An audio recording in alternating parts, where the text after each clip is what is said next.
Hi everyone. ಇವತ್ತು simple ಆಗಿ ಒಂದು ಮಟನ್ ಸಾಂಬಾರನ್ನ ಯಾವ ರೀತಿ ಮಾಡೋದಂತ ನೋಡೋಣ ಬನ್ನಿ. ಇದಕ್ಕೆ ನಾನಿಲ್ಲಿ 1.5 ಕೆ ಜಿಯಷ್ಟು ಮಟನ್ ಇತ್ತು. 1 ಕೆ ಜಿಯಷ್ಟು ಸಾಕಾಗುತ್ತೆ. ಅದಕ್ಕೆ ಒಂದು ಅರ್ಧ ಕೆ ಜಿಯಷ್ಟನ್ನ ತೆಗೆದಿಡ್ತಾ ಇದ್ದೀನಿ, ಬಿರಿಯಾನಿ ಏನಾದರೂ ಮಾಡ್ಕೊಳ್ಬೋದು ಅಂತ. ಈಗ 1 ಕೆ ಜಿ ಮಟನಲ್ಲಿ ಸಿಂಪಲಾಗಿ ತೆಂಗಿನಕಾಯಿನೂ ಬಳಸಲ್ಲ ಇವತ್ತು. ಆ ಥರ ಸಿಂಪಲಾಗಿ ಸಾಂಬಾರನ್ನ ಯಾವ ರೀತಿ ಮಾಡೋದಂತ ನೋಡೋಣ ಬನ್ನಿ. ತೆಂಗಿನಕಾಯಿ ಇಲ್ಲದೇ ಇದ್ದಾಗ, ಇಲ್ಲಾಂದರೆ ತುಂಬ ಅರ್ಜೆಂಟ್ ಇರುತ್ತೆ ನೋಡಿ, ತೆಂಗಿನಕಾಯಿ ಎಲ್ಲ ಹೊಡೆದ್ಬಿಟ್ಟು ಸಾಂಬಾರ್ಗೆ ಹಾಕೋ ಅಷ್ಟು ಟೈಮ್ ಇರಲ್ಲ ನೋಡಿ.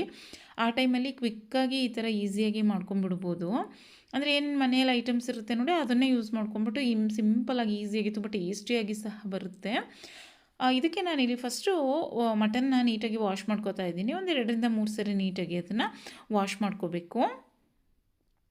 ನಾನಿಲ್ಲಿ ಇದನ್ನು ಮಧ್ಯಾಹ್ನಕ್ಕೆ ಮಾಡ್ಕೋತಾ ಇದ್ದೀನಿ ಸಾಂಬಾರನ್ನ. ಮಧ್ಯಾಹ್ನ ಲಂಚ್ ಟೈಮಿಗಾದರೂ ಮಾಡ್ಕೋಬೋದು, ಇಲ್ಲಾಂದರೆ ಮಾರ್ನಿಂಗ್ ನಾವು ಬ್ರೇಕ್ಫಾಸ್ಟ್ಗೆ ಇಡ್ಲಿ ಎಲ್ಲ ಮಾಡ್ಕೋತೀವಿ ನೋಡಿ, ದೋಸೆ ಎಲ್ಲ, ನೀರು ದೋಸೆ ಎಲ್ಲ, ಅದಕ್ಕೂ ಸಹ ತುಂಬ ಚೆನ್ನಾಗಾಗುತ್ತೆ. ಇಲ್ಲಾಂದರೆ ಇಡ್ಲಿಗಂತೂ ಇಡ್ಲಿ ಕಡುಬೆಲ್ಲ ಮಾಡ್ಕೋತೀವಿ ನೋಡಿ, ಅದಕ್ಕೂ ಸಹ ತುಂಬ ಚೆನ್ನಾಗಾಗುತ್ತೆ. ನಾನಿವತ್ತಿಲ್ಲಿ ಇದನ್ನು ಸಾಂಬಾರು ಥರ ಮಾಡ್ಕೊಂಡಿದ್ದೀನಿ. ಗ್ರೇವಿ ಥರನೂ ಮಾಡಿಕೊಂಡ್ರೆ, ಇದೇ ಐಟಮ್ಸ್ನ ಹಾಕಿ ಗ್ರೇವಿ ಥರ ಮಾಡಿಕೊಂಡ್ರೆ ಚೆನ್ನಾಗಾಗುತ್ತೆ. ನಾನು ಸ್ವಲ್ಪ ಕೊತ್ತಂಬರಿ ಸೊಪ್ಪು, ಈರುಳ್ಳಿ, ಟೊಮೊಟೊ, ಬೆಳ್ಳುಳ್ಳಿ, ಶುಂಠಿ, ಕರಿಬೇವಿನ ಸೊಪ್ಪು ಮತ್ತು ಕೊತ್ತಂಬರಿ ಸೊಪ್ಪಿಂದು ಕಡ್ಡಿಗಳನ್ನ ತೊಗೊಂಡಿದ್ದೀನಿ, ಟೇಸ್ಟ್ ಚೆನ್ನಾಗಾಗುತ್ತೆ.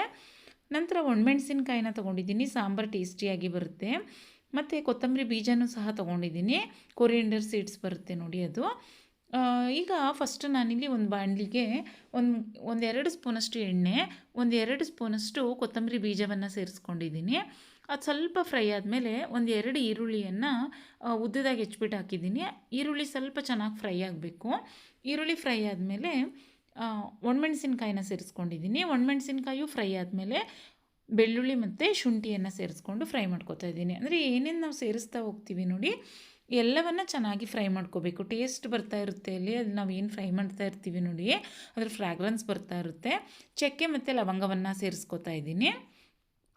ಈಗ ಇಷ್ಟನ್ನು ಚೆನ್ನಾಗಿ ಫ್ರೈ ಮಾಡ್ಕೋಬೇಕು ಎಣ್ಣೆಯಲ್ಲಿ. ಅದು ಘಮ ಅಂತ ಸ್ಮೆಲ್ ಬರ್ತಾ ಇರುತ್ತೆ, ಅಲ್ಲಿ ತನಕ ಚೆನ್ನಾಗಿ ಫ್ರೈ ಮಾಡ್ಕೋಬೇಕು. ಈಗ ನೋಡಿ, ನಾನು ಸ್ಟವ್ ಆಫ್ ಮಾಡಿದ್ದೀನಿ. ಈಗ ಸ್ಟವ್ ಆಫ್ ಮಾಡಿಬಿಟ್ಟು ಇದಕ್ಕೆ ಒಂದು ಸ್ವಲ್ಪ ಕರಿಬೇವಿನ ಸೊಪ್ಪನ್ನು ಸೇರಿಸ್ಕೊತಾ ಇದ್ದೀನಿ. ಸ್ಟವ್ ಆಫ್ ಮಾಡಿದರೂ ಸಹ ನೀಟಾಗಿ ಸ್ವಲ್ಪ ತಿರುಗಿಸ್ಕೊಬೇಕು, ಇಲ್ಲಾಂದರೆ ಬಿಸಿಗೆ ಏನಾಗ್ಬಿಡುತ್ತೆ, ಅದೇನು ಮಸಾಲೆ ಇರುತ್ತೆ ನೋಡಿ, ಅದು ಒತ್ತಿಬಿಡುತ್ತೆ, ಟೇಸ್ಟ್ ಎಲ್ಲ ಆಮೇಲೆ ಹೋಗ್ಬಿಡುತ್ತೆ. ಆಮೇಲೆ ಸಾಂಬಾರೆಲ್ಲ ಸ್ವಲ್ಪ ಟೇಸ್ಟ್ ಇದಾಗ್ಬಿಡುತ್ತೆ, ಚೇಂಜ್ ಆಗಿಬಿಡುತ್ತೆ. ಈಗ ನೋಡಿ, ಪೂರ್ತಿಯಾಗಿ ತಣ್ಣಗಾಗಲಿಕ್ಕೆ ಬಿಟ್ಬಿಟ್ಟು ಅದನ್ನು ನಾನೀಗ ಮಿಕ್ಸಿ ಜಾರ್ಗೆ ಹಾಕ್ಬಿಟ್ಟು ರುಬ್ಕೋತಾ ಇದ್ದೀನಿ. ಫಸ್ಟ್ ನಾನು ಒಣಮೆಣ್ಸಿನ್ಕಾಯಿ ಎಲ್ಲ ಡ್ರೈಯಾಗಿ ಹಾಕಿರೋದಲ್ವಾ, ನೀರು ಹಾಕದೆ ರುಬ್ಕೋತೀನಿ. ಈಗ ಇದಕ್ಕೆ 1 ಸ್ಪೂನಷ್ಟು ಅಚ್ಕಾರದ ಪುಡಿ ಮತ್ತು ಒಂದು ಅರ್ಧ ಸ್ಪೂನಷ್ಟು ಅರಿಶಿನ ಪುಡಿಯನ್ನು ಸೇರಿಸ್ಕೋತಾ ಇದ್ದೀನಿ. ಒಣಮೆಣ್ಸಿನ್ಕಾಯಿ ನಾನು ಬ್ಯಾಡಗಿ ಮೆಣಸಿನ್ಕಾಯಿ ಹಾಕಿದ್ದೀನಿ ನೋಡಿ, ಅದರಿಂದ ಅಚ್ಕಾರದ ಪುಡಿನ ಸೇರಿಸ್ಕೊಂಡಿದ್ದೀನಿ. ಈಗ ನಾನು ಏನು ಬ್ಯಾಡಗಿ ಮೆಣಸಿನ್ಕಾಯಿ ಹಾಕಿದ್ದೆ, ಅದರ ಜೊತೆಗೆ ಗುಂಟೂರು ಮೆಣಸಿನ್ಕಾಯಿನೂ ಸೇರಿಸಿದರೆ ಅಚ್ಕಾರದ ಪುಡಿ ಸೇರಿಸೋ ಅವಶ್ಯಕತೆ ಇಲ್ಲ, ಅದೇ ಖಾರ ಸರಿಯಾಗಿಬಿಡುತ್ತೆ. ನಾನು ಬರೀ ಬ್ಯಾಡಗಿ ಮೆಣಸಿನ್ಕಾಯಿ ಹಾಕಿದ್ದೆ, ಅದರಿಂದ 1 ಸ್ಪೂನಷ್ಟು ಅಚ್ಕಾರದ ಪುಡಿಯನ್ನು ಸೇರಿಸಿದ್ದೀನಿ. ಈಗ ನೋಡಿ, ಸಣ್ಣದಾಗಿ ಪೂರ್ತಿಯಾಗಿ ಪೇಸ್ಟ್ ಮಾಡ್ಕೋಬೇಕು. ಈಗ ಸಾಂಬಾರು ಮಾಡಲಿಕ್ಕೆ ನಾನೊಂದು ಕುಕ್ಕರ್ಗೆ 3 ಸ್ಪೂನಷ್ಟು ಎಣ್ಣೆ, ಒಂದು ಅರ್ಧ ಸ್ಪೂನಷ್ಟು ಜೀರಿಗೆ, 2 ಈರುಳ್ಳಿಯನ್ನು ಉದ್ದದಾಗಿ ಹೆಚ್ಚಿ ಸೇರಿಸಿದ್ದೀನಿ. ಈಗ ಈರುಳ್ಳಿ ಪೂರ್ತಿಯಾಗಿ ಕಲರ್ ಚೇಂಜ್ ಆಗಬೇಕು, ಅಲ್ಲಿ ತನಕ ಅದನ್ನು ಚೆನ್ನಾಗಿ ಫ್ರೈ ಮಾಡ್ಕೋಬೇಕು. ಈಗ ನೋಡಿ, ಈರುಳ್ಳಿ ಚೆನ್ನಾಗಿ ಫ್ರೈ ಆಯಿತು. ಈಗ ಇದಕ್ಕೆ ಸ್ವಲ್ಪ ಕರಿಬೇವಿನ ಸೊಪ್ಪನ್ನು ಸೇರಿಸಿದ್ದೀನಿ, ಆಪ್ಷನಲ್ಲಿ ಇದು, ಸೇರಿಸಿದ್ರೆ ಟೇಸ್ಟ್ ಚೆನ್ನಾಗಾಗುತ್ತೆ. ಈಗ ನೋಡಿ, ಈರುಳ್ಳಿನ ನಾನು ಇನ್ನೂ ಫ್ರೈ ಮಾಡ್ಕೋತಾ ಇದ್ದೀನಿ, ಅಂದರೆ ಈರುಳ್ಳಿ ಸ್ವಲ್ಪ ಕಲರ್ ಚೇಂಜ್ ಆಗೋ ತನಕ ಫ್ರೈ ಮಾಡ್ಕೋಬೇಕು. ಈಗ ಇದಕ್ಕೆ 2 ಟೊಮೊಟೊವನ್ನು ಸಣ್ಣದಾಗಿ ಹೆಚ್ಚಿ ಸೇರಿಸಿದ್ದೀನಿ. ಟೊಮೊಟೊನೂ ಅಷ್ಟೇ ಸ್ವಲ್ಪ ಸಾಫ್ಟ್ ಆಗಬೇಕು, ಅಲ್ಲಿ ತನಕ ಅದನ್ನು ಚೆನ್ನಾಗಿ ಫ್ರೈ ಮಾಡ್ಕೋಬೇಕು. ಈಗ ನೋಡಿ, ನಾನಿಲ್ಲಿ ಕೊತ್ತಂಬರಿ ಸೊಪ್ಪಿನ ಕಡ್ಡಿ ಏನು ತೊಗೊಂಡಿದ್ದೆ, ಅದು ರುಬ್ಲಿಕ್ಕೆ ಹಾಕ್ಲಿಕ್ಕೆ ಮರೆತುಬಿಟ್ಟಿದ್ದೆ. ಈಗ ಅದನ್ನು ಸೇರಿಸ್ಬಿಟ್ಟು ಅದನ್ನು ಅಷ್ಟೇ ಗ್ರೈಂಡ್ ಮಾಡ್ಕೋತಾ ಇದ್ದೀನಿ. ಸಣ್ಣದಾಗಿ ಪೇಸ್ಟ್ ಮಾಡ್ಕೋಬೇಕು, ಪೂರ್ತಿಯಾಗಿ ಸಣ್ಣದಾಗಿ ಗ್ರೈಂಡ್ ಮಾಡ್ಕೋಬೇಕು. ಈಗ ಅದೇನು ನಾವು ನೋಡಿ, ಟೊಮೊಟೊ ಸಾಫ್ಟ್ ಆಯ್ತಲ್ವಾ, ಈಗ ನಾವು ಅದೇನು ರುಬ್ಕೊಂಡಿದ್ವು ಮಿಕ್ಸಿ ಜಾರಲ್ಲಿ, ಅದನ್ನು ಸೇರಿಸ್ಕೋತಾ ಇದ್ದೀನಿ. ಇದು ಅಷ್ಟೇ, ಅದ್ರ ಹಸಿ ಸ್ಮೆಲ್ ಹೋಗಬೇಕು. ಮತ್ತು ಅದು ಸ್ವಲ್ಪ ಎಣ್ಣೆ ಬಿಡುತ್ತೆ ನೋಡಿ ಸುತ್ತ, ಅಲ್ಲಿ ತನಕ ನೀಟಾಗಿ ಅದನ್ನು ಫ್ರೈ ಮಾಡ್ಕೋಬೇಕು. ಒಂದು ಸ್ವಲ್ಪ ನೀರನ್ನು ಸೇರಿಸಿದ್ದೀನಿ. ನಾವು ಅದೇನು ನೋಡಿ ಫ್ರೈ ಮಾಡಿಕೊಂಡ್ವು, ಅದಕ್ಕೆ ಒಂದು ಸ್ವಲ್ಪ 5ರಿಂದ 6 ಗೋಡಂಬಿಯನ್ನು ಸೇರಿಸ್ಕೊಂಡ್ರೂ ಸಹ ತುಂಬ ಚೆನ್ನಾಗಾಗುತ್ತೆ, ಇಲ್ಲಾಂದರೆ 1 ಸ್ಪೂನಷ್ಟು ಹುರ್ಗಡ್ಲೆಯನ್ನು ಸೇರಿಸ್ಕೊಂಡ್ರೂ ಸಹ ಚೆನ್ನಾಗಾಗುತ್ತೆ. ಅದಕ್ಕೆ ನಾನೀಗ ಒಂದು ಅರ್ಧ ಸ್ಪೂನಷ್ಟು ಮಟನ್ ಮಸಾಲ ಪೌಡ್ರ್ ಬರುತ್ತೆ ನೋಡಿ, ಅದನ್ನು ಸೇರಿಸಿದ್ದೀನಿ. ಮತ್ತು 1 ಸ್ಪೂನಷ್ಟು ಉಪ್ಪನ್ನು ಸೇರಿಸಿದ್ದೀನಿ. ಈಗ ಚೆನ್ನಾಗಿ ಫ್ರೈ ಮಾಡ್ಕೋಬೇಕು, ಅಂದರೆ ಅದರ ಹಸಿ ವಾಸನೆ ಹೋಗಬೇಕು ನೋಡಿ, ಅಲ್ಲಿ ತನಕ ಚೆನ್ನಾಗಿ ಫ್ರೈ ಮಾಡ್ಕೋಬೇಕು. ನಾನೊಂದು 5 ನಿಮಿಷನೇ ಈ ರೀತಿಯಾಗಿ ಫ್ರೈ ಮಾಡ್ಕೊಂಡಿದ್ದೀನಿ ಮೀಡಿಯಮ್ ಟು ಲೋ ಫ್ಲೇಮಲ್ಲಿ ಇಟ್ಕೊಂಡು. ಈಗ ಇದಕ್ಕೆ ಅದೇನು ವಾಶ್ ಮಾಡಿ ಇಟ್ಕೊಂಡಿದ್ದೆ ನೋಡಿ ಮಟನ್, ಅದನ್ನು ಸೇರಿಸ್ತಾ ಇದ್ದೀನಿ. 1 ಕೆ ಜಿಗೆ ಇಷ್ಟು ಕ್ವಾಂಟಿಟಿ ಎಲ್ಲ ಸಾಕಾಗುತ್ತೆ. ಅಂದರೆ ಅದೇನು ಈರುಳ್ಳಿ, ಬೆಳ್ಳುಳ್ಳಿ, ಶುಂಠಿ ಎಲ್ಲ ಹಾಕ್ಕೊಂಡಿದ್ದೀವಿ.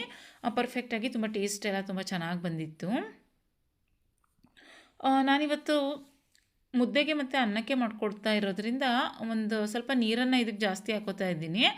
ಇದನ್ನೇ ನೀವು ಕಡುಬಿಗೆ ಇಲ್ಲಾಂದರೆ ಇಡ್ಲಿಗೆ, ಚಪಾತಿಗೆ ಮಾಡ್ಕೊಳ್ಳೋದಾದರೆ 1-1.5 ಗ್ಲಾಸಷ್ಟು ನೀರನ್ನು ಸೇರಿಸ್ಕೊಂಡ್ರೆ ಸಾಕಾಗುತ್ತೆ. ನಾನು ಸ್ವಲ್ಪ ಉಪ್ಪು ಕಡಿಮೆ ಇತ್ತು ನೋಡಿ, ಉಪ್ಪನ್ನು ಸಹ ಸೇರಿಸ್ಕೊತಾ ಇದ್ದೀನಿ. ಈಗ ಇದನ್ನು ಮಸಾಲನಲ್ಲಿ ಚೆನ್ನಾಗಿ ಫ್ರೈ ಮಾಡ್ಕೋಬೇಕು. ಒಂದು 5-10 ನಿಮಿಷನೇ ನಾನು ಚೆನ್ನಾಗಿ ಇದನ್ನು ಫ್ರೈ ಮಾಡ್ಕೊಂಡಿದ್ದೀನಿ.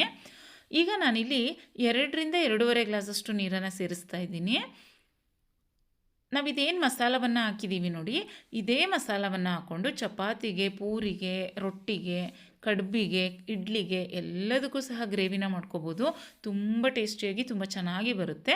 ಆದರೆ ನಾವು ಏನು ಫ್ರೈ ಮಾಡ್ಕೊಂಡ್ವು ನೋಡಿ ಈರುಳ್ಳಿ ಎಲ್ಲ ಮಿಕ್ಸಿ ಜಾರ್ಗೆ ಹಾಕಲಿಕ್ಕೆ ಒಂದು 5-6 ಗೋಡಂಬಿಯನ್ನು ಹಾಕ್ಕೊಂಡ್ರೆ ಅಂತೂ ಇನ್ನೂ ಟೇಸ್ಟ್ ಚೆನ್ನಾಗಾಗುತ್ತೆ. ಇವತ್ತೇ ತುಂಬ ಚೆನ್ನಾಗಿ ಬಂದಿತ್ತು. ಗೋಡಂಬಿ ಹಾಕ್ಕೊಂಡ್ರೆ ಇನ್ನೂ ಟೇಸ್ಟ್ ಚೆನ್ನಾಗಿ ಬರುತ್ತೆ. ನಾನು ಆದರೆ ಮರೆತುಬಿಟ್ಟೆ ಅದನ್ನು ಹಾಕಲಿಕ್ಕೆ. ಮತ್ತು ಕೊನೆಯಲ್ಲಿ ನಾನೊಂದು ಅರ್ಧ ಕಟ್ಟಷ್ಟು ಕೊತ್ತಂಬರಿ ಸೊಪ್ಪನ್ನು ಸೇರಿಸ್ಕೊತಾ ಇದ್ದೀನಿ. ಈಗ ನೋಡಿ ಇದನ್ನು ಸ್ವಲ್ಪ ಕುದಿ ಬರಿಸ್ಬಿಟ್ಟು ಉಪ್ಪಿನ ಟೇಸ್ಟ್ ಏನಿರುತ್ತೆ ನೋಡಿ ಅದನ್ನು ನೋಡಿಬಿಟ್ಟು ಇದನ್ನು ಮುಚ್ಚಿಬಿಟ್ಟು 3-4 ವಿಷಲ್ ಬರೆಸ್ಕೊಬೇಕಾಗುತ್ತೆ. ಏಕೆಂದರೆ ಮಟನ್ ಬೇಯಲಿಕ್ಕೆ ಸ್ವಲ್ಪ ಟೈಮ್ ತೊಗೊಳುತ್ತೆ ಅಲ್ವಾ, ಅದರಿಂದ. 1 ವಿಷಲ್ಗೆಲ್ಲ ಮಟನ್ ಬೆಂದಿರಲ್ಲ ನೋಡಿ, ಅದರಿಂದ 3-4 ವಿಷಲ್ ಬರೆಸ್ಕೊಬೇಕಾಗುತ್ತೆ. ಈಗ ಇದೇನು 1 ವಿಷಲ್ ಬರ್ತಿದೆ ನೋಡಿ, ನಾನು ಈ ಟೈಮಲ್ಲಿ ರೈಸ್ ಮತ್ತು ಮುದ್ದೆ ಮಾಡ್ಕೋತಾ ಇದ್ದೀನಿ ಇವತ್ತು. ಇದು ಚಪಾತಿ ಪೂರಿಗೆಲ್ಲ ತುಂಬ ಚೆನ್ನಾಗಾಗ್ತಿತ್ತು. ನಾನು ಮುದ್ದೆ ಮಾಡ್ಕೋತಾ ಇರೋದ್ರಿಂದ ಸ್ವಲ್ಪ ನೀರನ್ನು ಜಾಸ್ತಿ ಹಾಕಿದ್ದೀನಿ. ಇದೇ ಮೆಷರ್ಮೆಂಟ್ ಎಲ್ಲ ಹಾಕ್ಕೊಂಡು ಇದನ್ನೇ ಗ್ರೇವಿ ಥರ ಮಾಡ್ಕೊಂಡ್ಬಿಟ್ರೆ ಅಂತೂ ತುಂಬ ಟೇಸ್ಟ್ ಅಂತೂ ಸಾಂಬಾರೇ ಟೇಸ್ಟ್ ತುಂಬ ಚೆನ್ನಾಗಿ ಬಂದಿತ್ತು. ಗ್ರೇವಿ ಅಂತೂ ಇನ್ನೂ ಟೇಸ್ಟ್ ತುಂಬ ಚೆನ್ನಾಗಾಗುತ್ತೆ. ಇದನ್ನೇ ನಾನು ಇನ್ನೊಂದು ದಿನ ಮಾಡ್ತೀನಿ, ಚಪಾತಿ ಇಲ್ಲಾಂದರೆ ಪೂರಿ ಇಲ್ಲಾಂದರೆ ಇಡ್ಲಿಗಾದರೂ ಆಯಿತು. ಸ್ವಲ್ಪ ನೀರನ್ನ ಕಡಿಮೆ ಹಾಕ್ಬಿಟ್ಟು ಮಾಡಿಬಿಟ್ಟು ತೋರಿಸ್ತೀನಿ, ತುಂಬ ಚೆನ್ನಾಗಾಗುತ್ತೆ ಮಾತ್ರ. ನಾನು ಇದನ್ನು ಮಧ್ಯಾಹ್ನ ಟೈಮ್ ಮಾಡ್ಕೋತಾ ಇರೋದ್ರಿಂದ ಮುದ್ದೆಗೆ ಮಾಡ್ಕೊಂಡಿದ್ದೆ. ಈಗ ಸಂಡೇ ಎಲ್ಲ ಮಾಡ್ಕೋತೀವಿ ನೋಡಿ, ಬೆಳಿಗ್ಗೆ ಮಾರ್ನಿಂಗಿಗೆ ಮಾಡ್ಕೊಂಬಿಡ್ಬೋದು ಗ್ರೇವಿ ಥರ. ಇದಕ್ಕೆ ಈರುಳ್ಳಿ ಸಲಾಡ್ ತುಂಬ ಚೆನ್ನಾಗಾಗುತ್ತೆ ನೋಡಿ. ರೈಸ್ ಎಲ್ಲ ಊಟ ಮಾಡ್ತೀವಿ ಅಲ್ವಾ, ಆವಾಗ ಬರೀ ಈರುಳ್ಳಿನ ನಾವು ಸೈಡ್ ಡಿಶಾಗಿ ಇಟ್ಕೊಳ್ಳೋದಕ್ಕಿಂತ ಈ ಥರ ಇದಕ್ಕೆ ನಾನು ಈರುಳ್ಳಿನ ಉದ್ದದಾಗಿ ಹೆಚ್ಕೊಂಡು ಅದಕ್ಕೆ ಒಂದು ಅರ್ಧ ಸ್ಪೂನಷ್ಟು ಅಚ್ಚ ಖಾರದ ಪುಡಿ, ಒಂದು 1/4 ಸ್ಪೂನಷ್ಟು ಉಪ್ಪನ್ನು ಸೇರಿಸ್ಕೊತಾ ಇದ್ದೀನಿ. ಮತ್ತೊಂದು ಅರ್ಧ ಕಟ್ಟಷ್ಟು ಕೊತ್ತಂಬರಿ ಸೊಪ್ಪಂತೂ ತುಂಬ ಟೇಸ್ಟ್ ಚೆನ್ನಾಗಿರುತ್ತೆ ಈರುಳ್ಳಿ ಜೊತೆ ತಿನ್ನಲಿಕ್ಕೆ. ಇಷ್ಟೇ, ಇನ್ನೇನು ಮಿಕ್ಸ್ ಮಾಡೋದು ಬೇಡ. ತುಂಬ ಟೇಸ್ಟ್ ಅಂತೂ ತುಂಬ ಚೆನ್ನಾಗಿರುತ್ತೆ ತಿನ್ನಲಿಕ್ಕೆ. ನೋಡಿ ಈಗ ವಿಷಲ್ ಸಹ ಹೋಗಿದೆ ನೋಡಿ, ಎಷ್ಟು ಚೆನ್ನಾಗಿ ಪರ್ಫೆಕ್ಟಾಗಿ ಬಂದಿದೆ. ತೆಂಗಿನಕಾಯಿ ಯೂಸ್ ಮಾಡಿಲ್ಲ ಅಂದರೂ ಎಷ್ಟು ಚೆನ್ನಾಗಿ ಬಂದಿದೆ. ಮತ್ತು ನಾನು ಇವತ್ತು ಗೋಡಂಬಿನೂ ಸಹ ಯೂಸ್ ಮಾಡಿಲ್ಲ. ಗೋಡಂಬಿ ಇಲ್ಲ ಅಂದರೆ 1 ಸ್ಪೂನ್ ಹುರ್ಗಡ್ಲೆ ಹಾಕಿದ್ರೂ ಸಹ ಚೆನ್ನಾಗಾಗುತ್ತೆ. ನಾನು ಇವತ್ತು ಅದನ್ನು ಯೂಸ್ ಮಾಡಿಲ್ಲ, ಅಂದರೂ ಸಹ ತುಂಬ ಚೆನ್ನಾಗಿ ಬಂದಿತ್ತು ಸಾಂಬಾರು. ಆದರೆ ಗೋಡಂಬಿ ಹಾಕಿದರೆ ನನ್ನ ಪ್ರಕಾರ ಇನ್ನೂ ತುಂಬ ಚೆನ್ನಾಗಿ ಬರುತ್ತೆ ಸಾಂಬಾರಿದು. ನೋಡಿ ಪರ್ಫೆಕ್ಟಾಗಿ ಅದೇನು ನಾನು ನೀರೆಲ್ಲ ಹಾಕ್ಕೊಂಡಿದ್ದೀನಿ ಮುದ್ದೆಗೂ ಸಹ ಪರ್ಫೆಕ್ಟಾಗಿ ಚೆನ್ನಾಗಾಗಿತ್ತು. ಇನ್ನೂ ಒಂದು 5 ನಿಮಿಷ ಕುದಿಸಿದ್ರೂ ಚೆನ್ನಾಗಾಗ್ತಿತ್ತು. ಆದರೆ ಮಟನ್ ಪರ್ಫೆಕ್ಟಾಗಿ ಬೆಂದೋಗಿತ್ತು. ಅಂದರೆ ಇನ್ನೂ ಕುದಿಸಿದ್ರೆ ಅದು ಮಟನ್ ತುಂಬ ಸಾಫ್ಟ್ ಆಗಿಬಿಡುತ್ತೆ ಅಂತ ನಾನು ಕುದಿಸ್ಲಿಕ್ಕೆ ಹೋಗಲಿಲ್ಲ. ಇದು ಪರ್ಫೆಕ್ಟಾಗಿ ಚೆನ್ನಾಗಾಗಿತ್ತು. ಚಪಾತಿಗೆಲ್ಲ ಮಾಡ್ಕೊಳ್ಳೋದಾದರೆ ಮಾತ್ರ ನೀರಿನ ಪ್ರಮಾಣ ಕಡಿಮೆ ಹಾಕ್ಬಿಟ್ರೆ ಅಂತೂ ಗ್ರೇವಿ ಥರ ತುಂಬ ಚೆನ್ನಾಗಾಗುತ್ತೆ.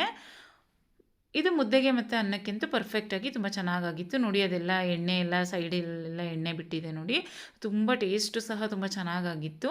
ಸಿಂಪಲ್ಲಾಗಿ ಈ ರೀತಿ ಈಸಿಯಾಗಿ ಕ್ವಿಕ್ಕಾಗಿ ಮಾಡ್ಕೊಂಡ್ಬಿಡ್ಬೋದು. ಡಿಫ್ರೆಂಟಾಗಿರುತ್ತೆ ಸಾಂಬಾರು ಸಹ. ನಾವು ಮಾಮೂಲಿ ತೆಂಗಿನಕಾಯಿ ಎಲ್ಲ ಹಾಕ್ಬಿಟ್ಟು ಮಾಡ್ಕೋತಾ ಇರ್ತೀವಿ ನೋಡಿ, ಅದೆಲ್ಲ ಒಂದೇ ರೀತಿ ಬರುತ್ತೆ ಸಾಂಬಾರು. ತೆಂಗಿನಕಾಯಿ ಯೂಸ್ ಮಾಡೋದೇನೂ ಸಹ ತುಂಬ ಚೆನ್ನಾಗಿ ಟೇಸ್ಟಿಯಾಗಿ ಮಟನ್ ಸಾಂಬಾರನ್ನ ಮಾಡ್ಕೊಂಬಿಡ್ಬೋದು. ಈಗ ಫಂಕ್ಷನ್ ಎಲ್ಲ ಮಾಡ್ತೀವಿ ನೋಡಿ, ಆಗಂತೂ ಕಡುಬಿಗಂತೂ ನನ್ನ ಪ್ರಕಾರ ತುಂಬ ಚೆನ್ನಾಗಾಗುತ್ತೆ ಈ ಥರ ಮಾಡಿಕೊಂಡ್ರೆ. ರೆಸಿಪಿ ಇಷ್ಟ ಆದರೆ ನೀವು ಸಹ ಟ್ರೈ ಮಾಡಿ, ಹಾಗೆ ಬೇರೆಯವ್ರಿಗೂ ಸಹ ಶೇರ್ ಮಾಡಿ, ಹಾಗೆ ಚಾನಲ್ನ ಸಬ್ಸ್ಕ್ರೈಬ್ ಮಾಡ್ಕೊಳ್ಳಿ. ನೋಡಿ ಇದೇನು ನಾನು ಸಾಂಬಾರನ್ನ ಮಾಡ್ಕೊಂಡಿದ್ದೆ, ಮುದ್ದೆಗಂತೂ ತುಂಬ ಪರ್ಫೆಕ್ಟಾಗಿ ತುಂಬ ಚೆನ್ನಾಗಾಗಿತ್ತು. ನಾನು ಇದನ್ನು ಮುದ್ದೆಗೂ ಸಹ ಬಡಿಸ್ಬಿಟ್ಟು ತೋರಿಸ್ತಾ ಇದ್ದೀನಿ ನೋಡಿ. ಸಾಂಬಾರು ಸಹ ಸೈಡ್ ಡಿಶ್ಶಾಗಿ ಈರುಳ್ಳಿದೇನಿದೆ ನೋಡಿ, ಅದಂತೂ ತುಂಬ ಟೇಸ್ಟಿಯಾಗಿರುತ್ತೆ. ಏನಿಲ್ಲ, ಸ್ವಲ್ಪ ಖಾರದ ಪುಡಿ ಮತ್ತು ಉಪ್ಪನ್ನು ಹಾಕ್ಕೊಂಡ್ರೆ ಆಯ್ತು ಅಷ್ಟೇ. ನೀವು ಟ್ರೈ ಮಾಡಿ, ಬೇರೆಯವ್ರಿಗೂ ಶೇರ್ ಮಾಡಿ. Thanks for watching.